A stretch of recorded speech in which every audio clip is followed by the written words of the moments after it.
গল্প লাইকোপোডিয়ামের দ্বিধাগ্রস্ত যাত্রা।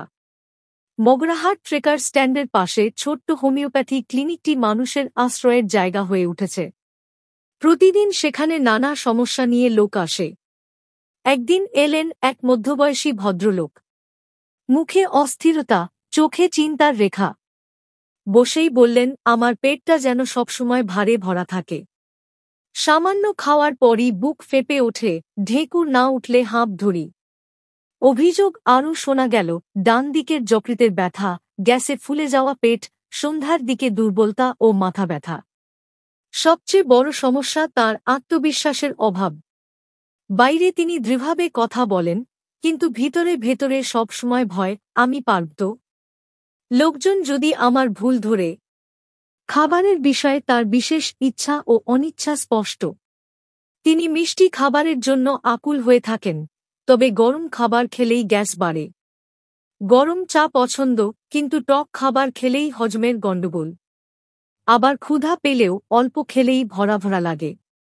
ঘামের কথা তুলতেই জানান, শরীরে ঘাম হয়, কিন্তু বিশেষত পায়ে দুর্গন্ধযুক্ত ঘাম বেরোয়। পিপাসা তাঁর মাঝারি, অল্প অল্প করে বারবার জল পান করেন। ঠান্ডার চাইতে গরমে বেশি কষ্ট পান, গরমে হাঁপিয়ে যান, বাতাস চাই সবসময়। মানসিক দিকেও তাঁর দুর্বলতা প্রবল। কাজ শুরু করতে দ্বিধা, অথচ কাজ শুরু করলে শেষে তিনি সফল হন। বাড়িতে কর্তৃত্ব দেখান, বাইরে গেলে ভেতরে ভেতরে ছোট হয়ে যান। ডাক্তারবাবু মনোযোগ দিয়ে সব লক্ষণ নিলেন। দুর্বল হজমশক্তি, ডান দিকের সমস্যার আধিক্য, মিষ্টির প্রতি প্রবল আকর্ষণ, আত্মবিশ্বাসের অভাব, অল্প খেলেই ভরাভাব, পায়ের দুর্গন্ধযুক্ত ঘাম, সব মিলিয়ে তিনি একেবারে লাইকোপোডিয়াম রোগীর প্রতিচ্ছবি। এখানেও মায়াজমের ছাপ স্পষ্ট। শরিক মায়াজমে দুর্বল হজম, চর্ম ও শ্বাসতন্ত্রের সমস্যা। সাইকোটিক মায়াজমে পেট ফোলা, গ্যাসের আধিক্য, শরীরের একপাশে বেশি লক্ষণ।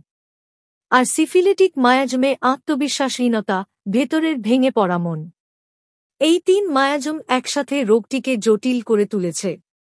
ওষুধ দেওয়ার পর ডাক্তারবাবু পরামর্শ দিলেন, খাবারে সংযম রাখতে হবে, সময়মতো খাবার খেতে হবে, আর মনকে ইতিবাচক রাখার চেষ্টা করতে হবে। তিনি মনে করালেন, সুস্থতা শুধু ওষুধে নয়, জীবনযাপনের সঠিক নিয়মেও আসে। মগরাহাট ট্রেকার স্ট্যান্ডের এই ক্লিনিক যেন এক নতুন দিশা। এখানে কেবল ওষুধ নয়, মেলে আশ্বাস, ভরসা আর জীবনের সঠিক দিকনির্দেশ। কণ্ঠে আমি আঁখি নাজনীন।